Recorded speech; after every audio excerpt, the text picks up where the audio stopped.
चमत्कार कहानी चंद्रप्रकाश नाम के एक युवक की कहानी है जो बीए पास करके भी बेरोजगार था। नमस्कार, आइए आज हम लोग मुंशी प्रेमचंद की एक मशहूर कहानी चमत्कार सुनते हैं। बीए पास करने के बाद चंद्रप्रकाश को एक ट्यूशन करने के सिवा और कुछ न सूझा। उनकी माता पहले ही मर चुकी थी। इसी साल पिता का भी देहांत हो गया और प्रकाश जीवन के जो मधुर स्वप्न देखा करता था वे सब धूल में मिल गए। पिता ऊंचे ओहदे पर थे। उनकी कोशिश से चंद्रप्रकाश को कोई अच्छी जगह मिलने की पूरी आशा थी, पर वे सब मंसूबे धरे रह गए और अब गुजर बसर के लिए वही 30 रुपये महीने की ट्यूशन रह गई। पिता ने कुछ संपत्ति भी न छोड़ी, उल्टे वधू का बोझ और सिर पर लाद दिया। और स्त्री भी मिली तो पढ़ी लिखी, शौकीन, जबान की तेज, जिसे मोटा खाने और मोटा पहनने से मर जाना कबूल था। चंद्रप्रकाश को 30 रुपये की नौकरी करते शर्म तो आई, लेकिन ठाकुर साहब ने रहने का स्थान देकर उसके आंसू पोंछ दिए। यह मकान ठाकुर साहब के मकान से बिल्कुल मिला हुआ था, पक्का, हवादार, साफ सुथरा और जरूरी सामान से लैस। ऐसा मकान 20 रुपये से कम पर न मिलता। काम केवल 2 घंटे का। लड़का था तो लगभग उन्हीं की उम्र का, पर बड़ा कुंध जेहन और कामचोर। अभी 9वें दर्जे में पढ़ता था। सबसे बड़ी बात यह कि ठाकुर और ठाकुराइन दोनों प्रकाश का बहुत आदर करते थे, बल्कि उसे लड़का ही समझते थे। वह नौकर नहीं, घर का आदमी था और घर के हर एक मामले में उसकी सलाह ली जाती थी। ठाकुर साहब अंग्रेजी नहीं जानते थे। उनकी समझ में अंग्रेजीदा लौंडा भी उनसे ज्यादा बुद्धिमान, चतुर और तजर्बेकार था। संध्या का समय था। प्रकाश ने अपने शिष्य वीरेंद्र को पढ़ाकर छड़ी उठाई तो ठाकुराइन ने आकर कहा, अभी न जाओ बेटा, जरा मेरे साथ आओ, तुमसे कुछ सलाह करनी है। प्रकाश ने मन में सोचा, आज कैसी सलाह है? वीरेंद्र के सामने क्यों नहीं कहा? उसे भीतर ले जाकर रमा देवी ने कहा, तुम्हारी क्या सलाह है? बीरू को ब्याह दूं? एक बहुत अच्छे घर से संदेशा आया है। प्रकाश ने मुस्कुराकर कहा, यह तो बीरू बाबू ही से पूछिए। नहीं, मैं तुमसे पूछती हूं। प्रकाश ने असमंजस में पड़कर कहा, मैं इस विषय में क्या सलाह दे सकता हूं? उनका 20वां साल तो है, लेकिन यह समझ लीजिए कि पढ़ना हो चुका। तो अभी न करूं, यही सलाह है। जैसा आप उचित समझे। मैंने तो दोनों बातें कह दी, तो कर डालूं। मुझे यही डर लगता है कि लड़का कहीं बहक न जाए। मेरे रहते इसकी तो आप चिंता न करें। हाँ, इच्छा हो तो कर डालिए, कोई हरज भी नहीं है। सब तैयारियां तुम्ही को करनी पड़ेंगी, यह समझ लो। तो मैं इनकार कब करता हूं? रोटी की खैर मनाने वाले शिक्षित युवकों में एक प्रकार की दुविधा होती है जो उन्हें अप्रिय सत्य कहने से रोकती है। प्रकाश में भी यही कमजोरी थी। बात पक्की हो गई और विवाह का सामान होने लगा। ठाकुर साहब उन मनुष्यों में थे जिन्हें अपने ऊपर विश्वास नहीं होता। उनकी निगाह में प्रकाश की डिग्री उनके 60 साल के अनुभव से कहीं मूल्यवान थी। विवाह का सारा आयोजन प्रकाश के हाथों में था। 10-12 हजार रुपये खर्च करने का अधिकार कुछ कम गौरव की बात न थी। देखते ही देखते फटेहाल युवक जिम्मेदार मैनेजर बन बैठा। कहीं कपड़े वाला उसे सलाम करने आया है, कहीं मोहल्ले का बनिया घेरे हुए है, कहीं गैस और शामियाने वाला खुशामद कर रहा है। वह चाहता तो 200-400 रुपये बड़ी आसानी से बना लेता, लेकिन इतना नीच न था। फिर उसके साथ क्या दगा करता जिसने सब कुछ उसी पर छोड़ दिया था। पर जिस दिन उसने 5000 के जेवर खरीदे, उस दिन उसका मन चंचल हो उठा। घर आकर अपनी पत्नी चंपा से बोला, हम तो यहां रोटियों के मुहताज हैं और दुनिया में ऐसे आदमी पड़े हुए हैं जो हजारों लाखों रुपये के जेवर बनवा डालते हैं। ठाकुर साहब ने आज बहू के चढ़ावे के लिए 5000 के जेवर खरीदे।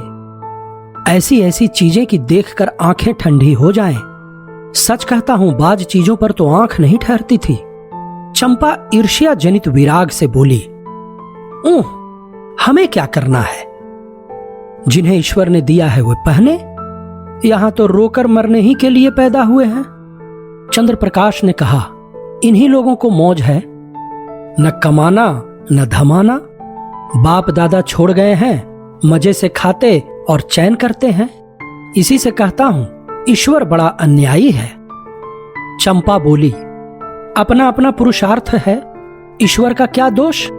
तुम्हारे बाप दादा छोड़ गए होते तो तुम भी मौज करते। यहां तो रोटियां चलाना मुश्किल है, गहने कपड़े को कौन रोए? और न इस जिंदगी में कोई ऐसी आशा ही है, कोई गत की साड़ी भी नहीं रही कि किसी भले आदमी के घर जाऊं तो पहन लूं। मैं तो इसी सोच में हूं कि ठाकुराइन के यहां ब्याह में कैसे जाऊंगी। सोचती हूं बीमार पड़ जाती तो जान बचती। यह कहते कहते उसकी आंखें भर आईं। प्रकाश ने तसल्ली दी, साड़ी तुम्हारे लिए लाऊं? अब क्या इतना भी न कर सकूंगा? मुसीबत के ये दिन क्या सदा बने रहेंगे?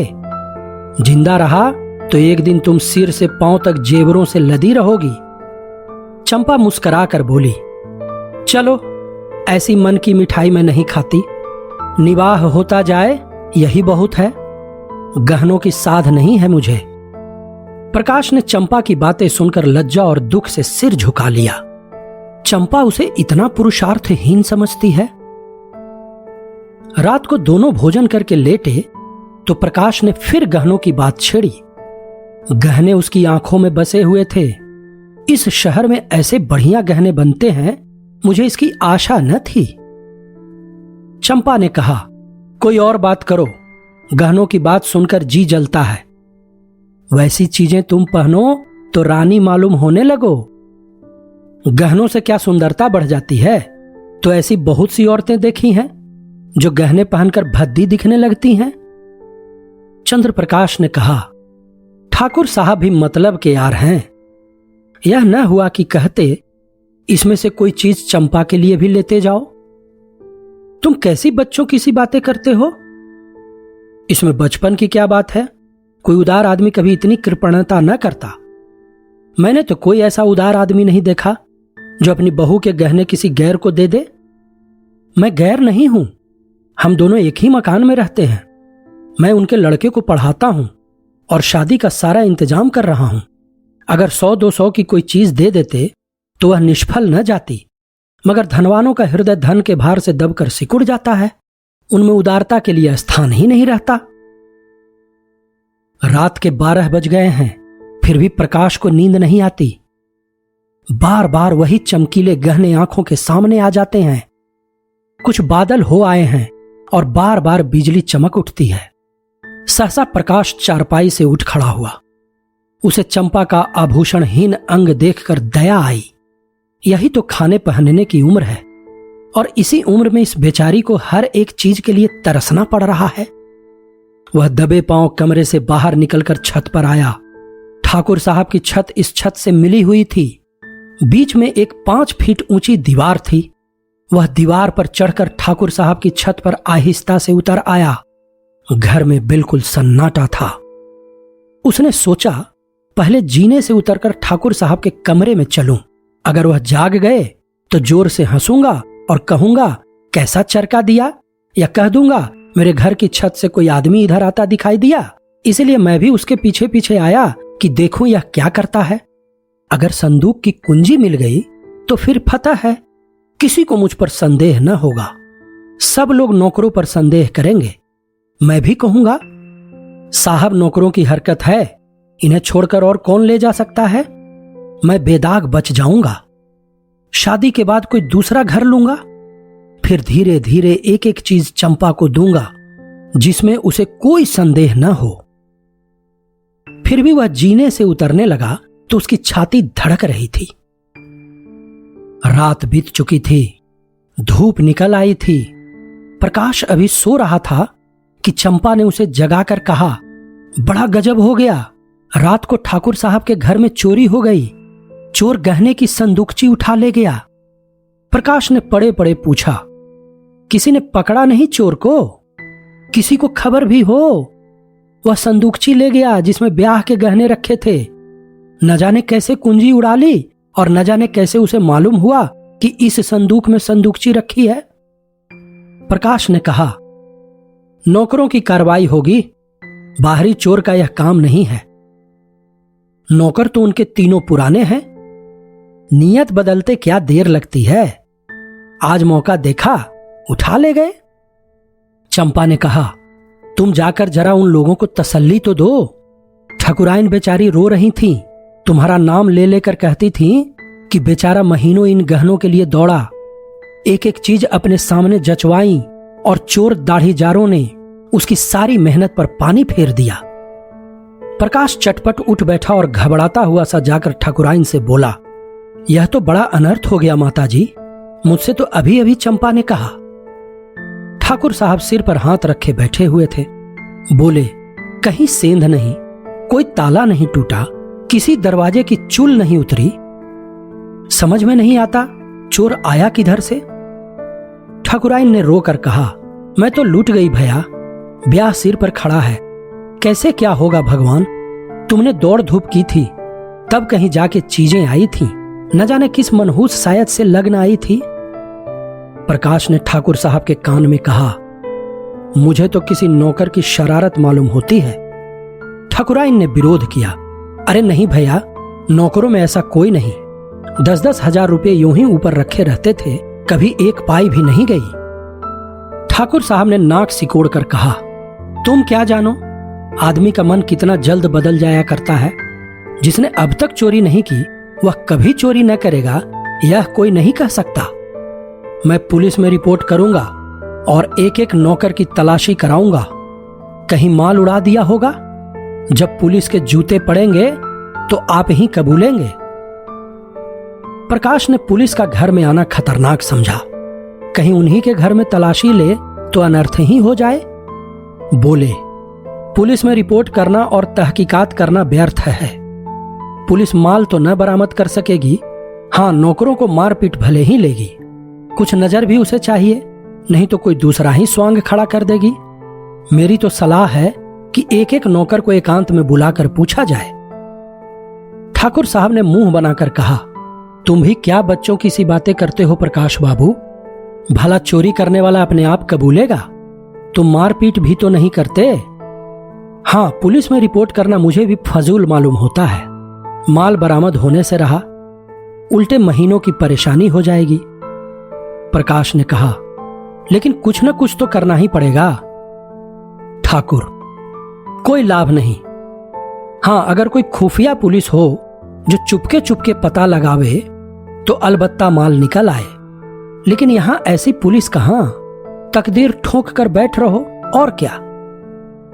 प्रकाश ने कहा, आप बैठ रहिए, लेकिन मैं बैठने वाला नहीं, मैं इन्हीं नौकरों के सामने चोर का नाम निकलवाऊंगा। ठाकुराइन बोली, नौकरों पर मुझे पूरा विश्वास है, किसी का नाम निकल भी आए तो मुझे संदेह ही रहेगा, किसी बाहर के आदमी का काम है, चाहे जिधर से आया हो, पर चोर आया बाहर से है, तुम्हारे कोठे से भी तो आ सकता है। ठाकुर ने कहा, हां, जरा अपने कोठे पर तो देखो, शायद कुछ निशान मिले, कल दरवाजा तो खुला नहीं रह गया। प्रकाश का दिल धड़कने लगा। बीना बोला, मैं तो 10 बजे द्वार बंद कर लेता हूं। हां, कोई पहले से मौका पाकर कोठे पर चला गया हो और वहां छिपा बैठा रहा हो तो बात दूसरी है। तीनों आदमी छत पर गए तो बीच की मुंडेर पर किसी के पांव की रगड़ के निशान दिखाई दिए। जहां पर प्रकाश का पांव पड़ा था वहां का चूना लग जाने के कारण छत पर पांव का निशान पड़ गया था। प्रकाश की छत पर जाकर मुंडेर की दूसरी तरफ देखा तो वैसे ही निशान वहां भी दिखाई दिए। ठाकुर साहब सिर झुकाए खड़े थे, संकोच के मारे कुछ कह न सकते थे। प्रकाश ने उनके मन की बात खोल दी। इससे तो स्पष्ट होता है कि चोर मेरे ही घर में से आया, अब तो कोई संदेह ही नहीं रहा। ठाकुर साहब ने कहा, हां, मैं भी यही समझता हूं, लेकिन इतना पता लग जाने से ही क्या हुआ, माल तो जाना था सो गया। अब चलो आराम से बैठें, आज रुपये की कोई फिक्र करनी होगी। प्रकाश ने कहा, मैं आज ही वह घर छोड़ दूंगा। ठाकुर, क्यों, इसमें तुम्हारा कोई दोष नहीं।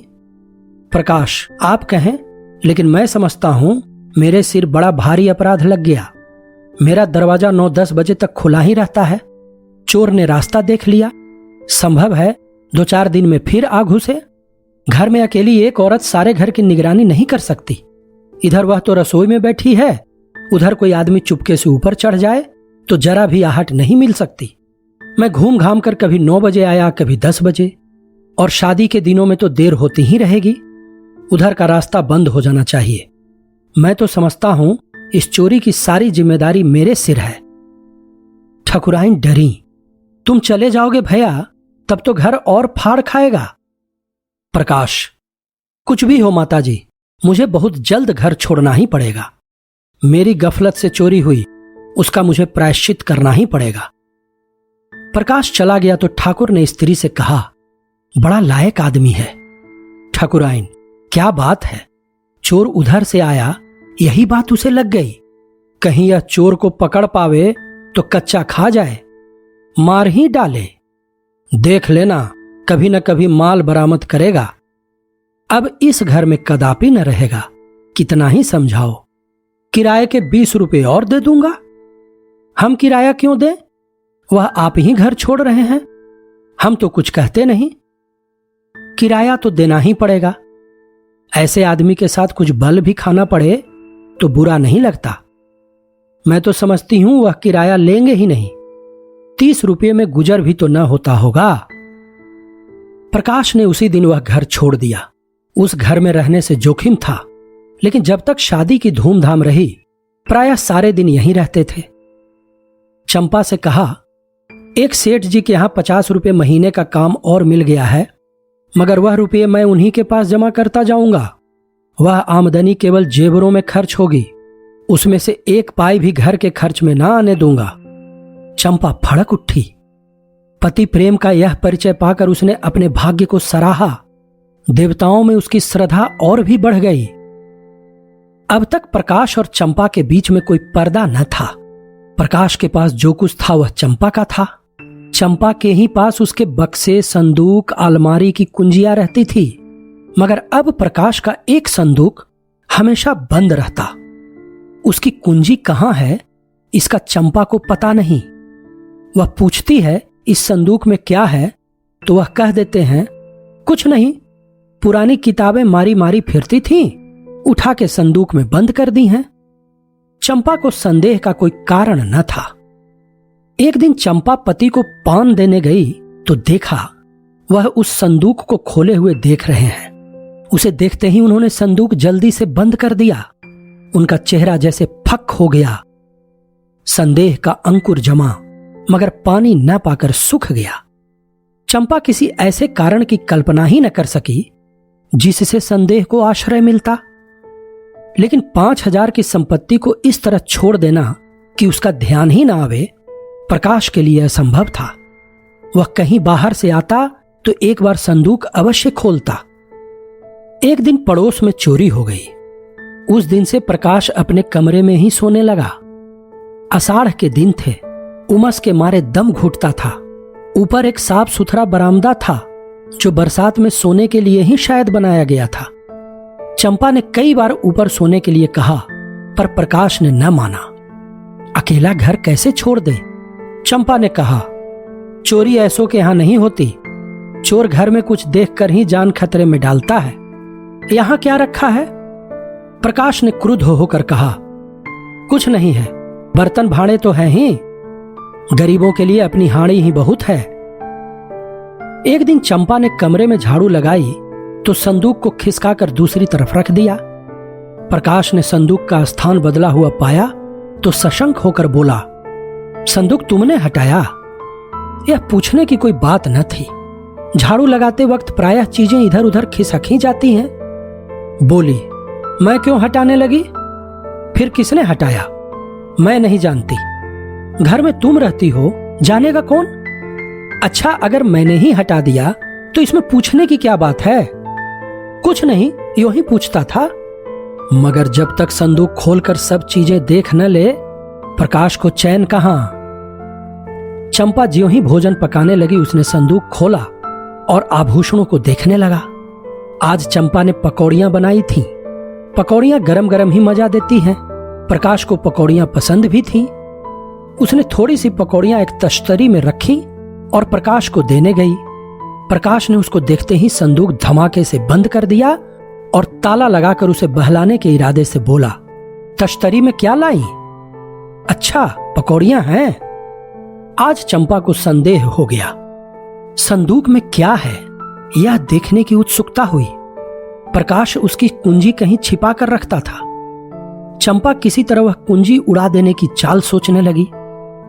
एक दिन एक बिसाती कुंजियों का गुच्छा बेचने आ निकला। चंपा ने उस ताले की कुंजी ले ली और संदूक खोल डाली। अरे, ये तो आभूषण है। उसने एक एक आभूषण को निकाल कर देखा। ये गहने कहां से आए? मुझसे कभी इसकी चर्चा नहीं की। सहसा उसके मन में भाव उठा, कहीं ये ठाकुर साहब के गहने तो नहीं हैं? चीजें वही थी जिनका वह बखान करते रहते थे। उसे अब कोई संदेह न रहा। लेकिन इतना घोर पतन! लज्जा और खेद से उसका सिर झुक गया। उसने तुरंत संदूक बंद कर दिया और चारपाई पर लेटकर सोचने लगी, इनकी इतनी हिम्मत पड़ी कैसे? यह दुर्भावना इनके मन में आई ही क्यों? मैंने तो कभी आभूषणों के लिए आग्रह नहीं किया। अगर आग्रह भी करती तो क्या उसका आशय यह होता कि वह चोरी करके लावें? चोरी आभूषणों के लिए? इनका मन क्यों इतना दुर्बल हो गया? उसके जी में आया, इन गहनों को उठा ले और ठकुराइन के चरणों पर डाल दे। उनसे कहे, यह मत पूछिए ये गहने मेरे पास कैसे आए। आपकी चीज आपके पास आ गई, इसी से संतोष कीजिए। लेकिन परिणाम कितना भयंकर होगा। उस दिन से चंपा कुछ उदास रहने लगी। प्रकाश से उसे वह प्रेम न रहा, न वह सम्मान भाव रहा। बात बात पर तकरार होती। अभाव में जो परस्पर सद्भाव था वह गायब हो गया। तब एक दूसरे से दिल की बात कहता था, भविष्य के मंसूबे बांधे जाते थे, आपस में सहानुभूति थी। अब दोनों ही दिलगीर रहते। कई कई दिनों तक आपस में एक बात भी न होती। कई महीने गुजर गए। शहर के एक बैंक में असिस्टेंट मैनेजर की जगह खाली हुई। प्रकाश ने अर्थशास्त्र पढ़ा था, लेकिन शर्त यह थी कि नकद 10,000 की जमानत दाखिल की जाए। इतनी बड़ी रकम कहां से आवे? प्रकाश तड़प तड़प कर रह जाता था। एक दिन ठाकुर साहब से इस विषय में बात चल पड़ी। ठाकुर साहब ने कहा, तुम क्यों नहीं दरख्वास्त भेजते? प्रकाश ने सिर झुकाकर कहा, 10,000 की नगद जमानत मांगते हैं, मेरे पास रुपये कहां रखे हैं। अजी तुम दरखास्त दो, अगर सारी बातें तय हो जाएं तो जमानत भी दे दी जाएगी, इसकी चिंता न करो। प्रकाश ने स्तंभित होकर कहा, आप जमानत दे देंगे? हां हां, यह कौन सी बड़ी बात है। प्रकाश घर चला तो बहुत रंजीदा था। उसको यह जगह अब अवश्य मिलेंगी, लेकिन फिर भी वह प्रसन्न नहीं है। ठाकुर साहब की सरलता, उनका उस पर इतना अटल विश्वास उसे आहत कर रहा है। उनकी शराफत उसके कमीनेपन को कुचले डालती है। उसने घर आकर चंपा को यह खुशखबरी सुनाई। चंपा ने सुनकर मुंह फेर लिया। एक क्षण के बाद बोली, ठाकुर साहब से तुमने क्यों जमानत दिलवाई? प्रकाश ने चिढ़कर कहा, फिर और किसी से दिलवाता? चंपा ने कहा, यही न होता कि जगह न मिलती, रोटियां तो मिल ही जाती। रुपये पैसे की बात है, कहीं भूल चूक हो जाए तो तुम्हारे साथ उनके रुपये भी जाएं। यह तुम कैसे समझती हो कि भूल चूक होगी? क्या मैं अनाड़ी हूं? चंपा ने विरक्त मन से कहा, आदमी की नीयत भी तो हमेशा एक सी नहीं रहती। प्रकाश ठक से रह गया। उसने चंपा को चुभती हुई आंखों से देखा, पर चंपा ने मुंह फेर लिया था। वह उसके भावों के विषय में कुछ निश्चय न कर सका, लेकिन ऐसी खुशखबरी सुनकर भी चंपा का उदासीन रहना उसे विकल करने लगा। उसके मन में प्रश्न उठा, इस वाक्य में कहीं आक्षेप तो नहीं छिपा हुआ है? चंपा ने संदूक खोलकर देख तो नहीं लिया? इस प्रश्न का उत्तर पाने के लिए इस समय वह अपनी एक आंख भी भेंट कर सकता था। भोजन करते समय प्रकाश ने चंपा से पूछा, तुमने क्या सोचकर कहा था कि आदमी की नीयत तो हमेशा एक सी नहीं रहती, जैसे यह उसके जीवन या मृत्यु का प्रश्न हो। चंपा ने संकट में पड़कर कहा, कुछ नहीं, मैंने दुनिया की बात कही थी। प्रकाश को संतोष न हुआ। क्या जितने आदमी बैंकों में नौकर हैं उनकी नीयत बदलती रहती है? वह बोला। चंपा ने गला छुड़ाना चाहा। तुम जबान पकड़ते हो। ठाकुर साहब के यहां इस शादी में ही तुम अपनी नीयत ठीक नहीं रख सके। 100-200 रुपये की चीजें घर रख ही ली। प्रकाश के दिल से बोझ उतर गया। मुस्कुराकर बोला, अच्छा, तुम्हारा संकेत उस तरफ था, लेकिन मैंने कमीशन के सिवा उनकी एक पाई भी नहीं छुई। और कमीशन लेना तो कोई पाप नहीं। बड़े बड़े हुक्काम खुले खजाने कमीशन लिया करते हैं। चंपा ने तिरस्कार के भाव से कहा, जो आदमी अपने ऊपर इतना विश्वास रखे उसकी आंख बचाकर एक पाई भी लेना मैं पाप समझती हूं।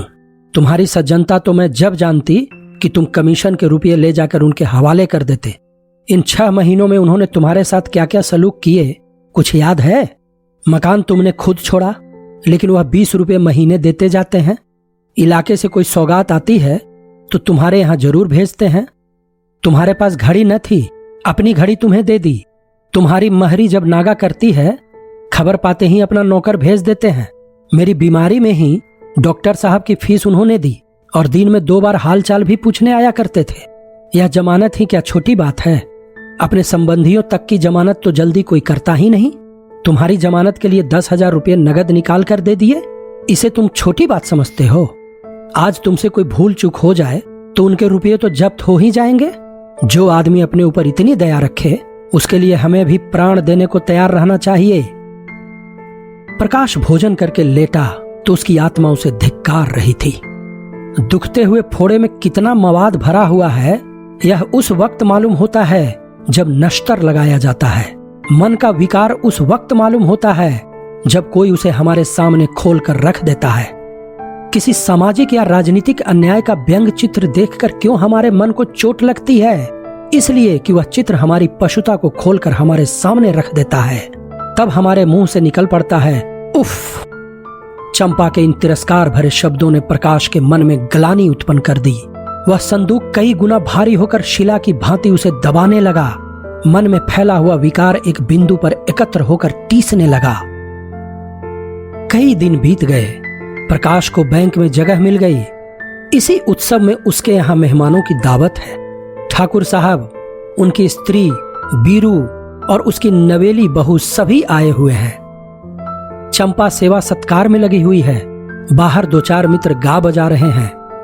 भोजन करने के बाद ठाकुर साहब चलने को तैयार हुए। प्रकाश ने कहा, आज आपको यहीं रहना होगा दादा, मैं इस वक्त न जाने दूंगा। चंपा को उसका यह आग्रह बुरा लगा। चारपाइयां नहीं है, बिछावन नहीं है और न काफी जगह ही है। रात भर उन्हें तकलीफ देने और आप तकलीफ उठाने की कोई जरूरत उसकी समझ में न आई। लेकिन प्रकाश आग्रह करता ही रहा, यहां तक कि ठाकुर साहब राजी हो गए। रात के 12 बज गए थे।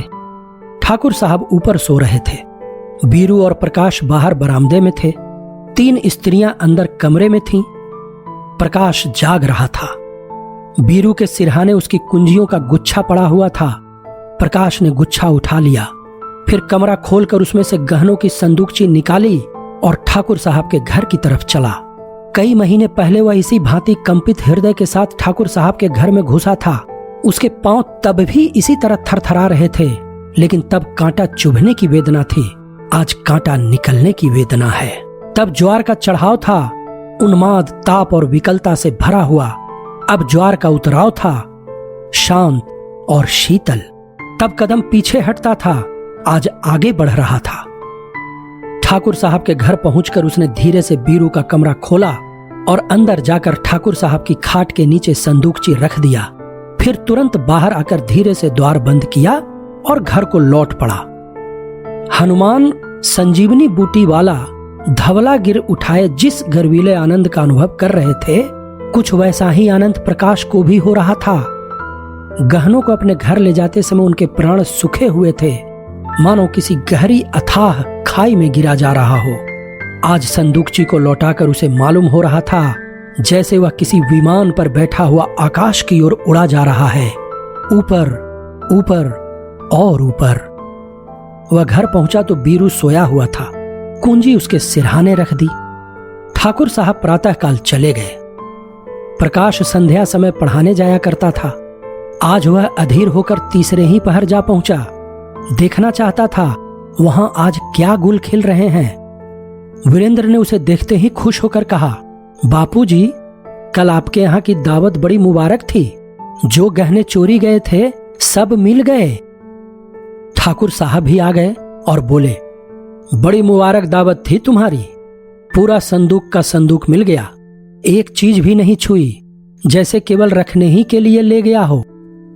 प्रकाश को इन बातों पर कैसे विश्वास आए जब तक वह अपनी आंखों से संदूक न देख ले। कहीं ऐसा भी हो सकता है कि चोरी गया हुआ माल 6 महीने के बाद मिल जाए और ज्यों का त्यों। संदूक को देखकर उसने गंभीर भाव से कहा, बड़े आश्चर्य की बात है, मेरी बुद्धि तो कुछ काम नहीं करती। ठाकुर, किसी की बुद्धि काम नहीं करती भाई, तुम्हारी ही क्यों। बीरू की मां कहती है कोई दैवी घटना है, आज मुझे भी देवताओं में श्रद्धा हो गई। प्रकाश ने कहा, अगर आंखों देखी बात न होती तो मुझे तो कभी विश्वास ही ना आता। ठाकुर साहब खुश होते हुए बोले, आज इसी खुशी में हमारे यहां दावत होगी। प्रकाश ने पूछा, आपने कोई अनुष्ठान तो नहीं कराया था। ठाकुर साहब ने कहा, अनुष्ठान तो 20 ही कराए, बस तो यह अनुष्ठान ही की करामात है। घर लौटकर प्रकाश ने चंपा को यह खबर सुनाई तो वह दौड़कर उनके गले से चिपट गई और न जाने क्यों रोने लगी, जैसे उसका बिछुड़ा हुआ पति बहुत दिनों के बाद घर आया हो। प्रकाश ने कहा, आज उनके यहां हमारी दावत है, मैं कल 1000 कंगलों को भोजन कराऊंगी। तुम तो सैकड़ों का खर्च बतला रही हो। मुझे इतना आनंद हो रहा है कि लाखों खर्च करने पर भी अरमान पूरा न होगा। प्रकाश की आंखों से भी आंसू निकल आए।